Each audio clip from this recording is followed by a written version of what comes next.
La rubrique immobilière avec Pascal Rable de Blue Immobilier SA. Vente, gérance et mise en valeur de votre bien immobilier. www.blueimmobilier.ch. Comme chaque semaine, nous retrouvons Pascal Rable, directeur de l'agence Blue Immobilier SA sur Radio Chablais pour nous parler d'un thème lié à l'immobilier. Aujourd'hui, nous allons parler des impacts liés à une vente immobilière. Bonjour Pascal. Bonjour Pierre. Une vente immobilière pour beaucoup de personnes, c'est bien souvent la transaction de sa vie. Par conséquent, comment se prépare une vente? À quoi faut-il être attentif? Alors vous avez parfaitement résumé la situation. Une vente immobilière, ce n'est pas quelque chose qu'il faut prendre à la légère. C'est la raison pour laquelle il est recommandé de se faire accompagner par un professionnel de l'immobilier compétent afin de négliger aucune étape du processus et d'éviter toute mauvaise surprise, qu'elle soit fiscale, administrative ou autre. Mais avant de rentrer dans le vif du sujet, je dirais que la première chose à préparer pour une vente immobilière, c'est vous-même. En fait, un propriétaire est très souvent attaché émotionnellement à son bien immobilier et c'est important de prendre du recul afin de ne pas compromettre la vente.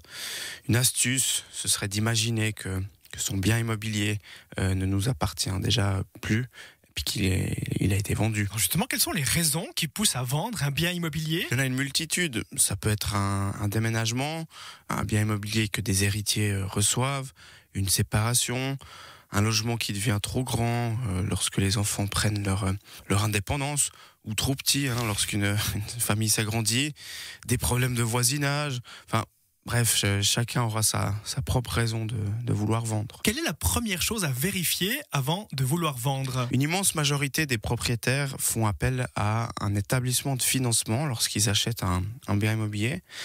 Si c'est effectivement le cas, l'un des aspects importants, c'est d'examiner les conditions du crédit hypothécaire sur le bien immobilier en question. En fait, ces hypothèques, elles sont souvent bloquées sur des durées fixes et vous ne pouvez en principe pas résilier avant l'échéance au risque de payer des pénalités assez conséquentes. Ainsi, si j'ai acheté un bien immobilier il y a 5 ans, mais que j'ai bloqué mon taux sur 7 ans, cela signifie que je devrais attendre encore 2 ans avant de vendre.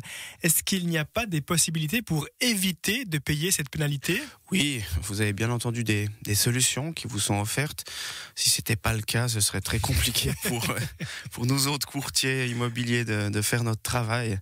Alors, la première solution, si vous revendez pour acheter droit derrière, dans ce cas de figure, ce qui se pratique généralement, c'est ce que l'on appelle un transfert de dette hypothécaire. Concrètement, vous allez garder votre dette, mais les cédules vont être transférées sur le nouvel immeuble que vous achetez. Vous garderez ainsi vos conditions actuelles, c'est-à-dire le taux d'intérêt ainsi que la durée d'emprunt.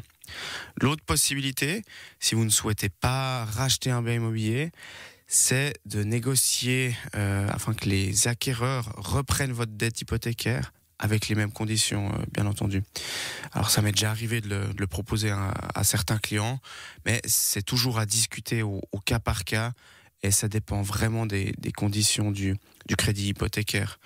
C'est vrai qu'aujourd'hui, si vous signez des taux sur une période de 10 ans pour à peine 1%, c'est vrai que si votre taux il était de 1,5 ou 1,8%, ce sera difficile de convaincre les acquéreurs de le reprendre, ou alors il faudrait bien négocier.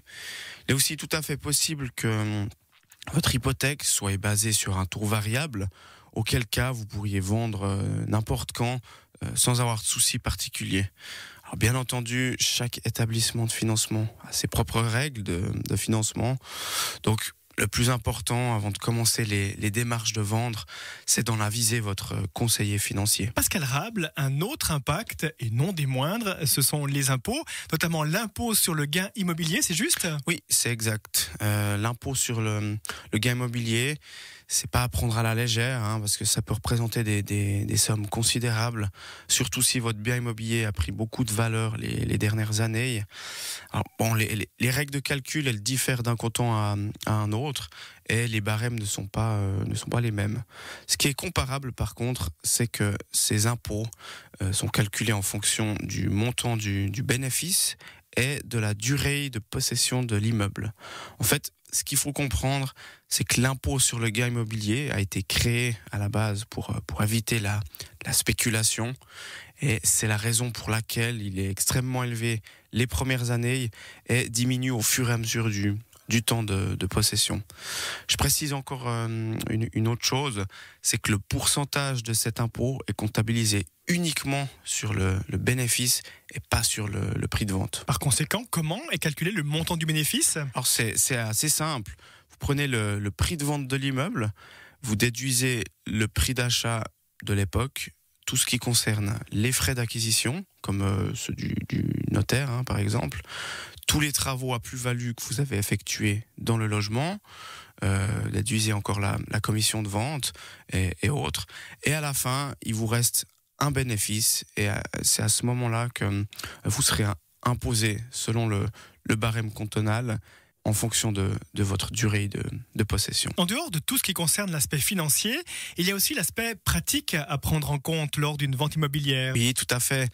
Si vous vendez votre bien immobilier dans le but d'en racheter un autre par la suite, il serait effectivement très utile de bien vous coordonner. Idéalement, il faudrait synchroniser la vente de votre bien avec votre nouvel achat. Ça vous permettra ainsi de ne déménager qu'une seule fois. Cela dit, c'est pas toujours possible et certaines fois, vous devrez passer temporairement par un appartement de location. Maintenant, dans l'hypothèse où l'on revend son bien immobilier mais que l'on ne rachète pas quelque chose derrière, il y a lieu de se poser la question sur ce que l'on va faire de l'argent. Oui, alors bon, là, ça dépasse un peu le cadre de l'expertise immobilière. Mais vous avez raison, c'est une question pertinente. La question est d'autant plus importante lorsqu'il s'agit d'un héritage et que des fortes sommes d'argent sont données à de jeunes personnes. C'est comme un peu au loto. On a déjà tous vu des articles sur des personnes qui gagnent des grosses sommes d'argent et qui dilapident tout très rapidement. Bon, après, même si c'est pas tout à fait comparable au niveau des montants. Mais bref, c'est effectivement une bonne chose si vous avez un projet d'investissement derrière et que vous avez les idées claires. Pour terminer, je dirais que notre rôle principal en tant que professionnel de l'immobilier, en dehors du processus de vente, c'est surtout de vous informer sur tous les impacts financiers et pratiques d'une vente immobilière afin que vous n'ayez aucune surprise. Merci beaucoup Pascal Rable pour ces informations. Je rappelle que vous êtes directeur de l'agence Blue Immobilier SA, blueimmobilier.ch. Belle journée, belle semaine. Merci, bonne journée. La rubrique immobilière avec Pascal Rable de Blue Immobilier SA. Vente, gérance et mise en valeur de votre bien immobilier. www.blueimmobilier.ch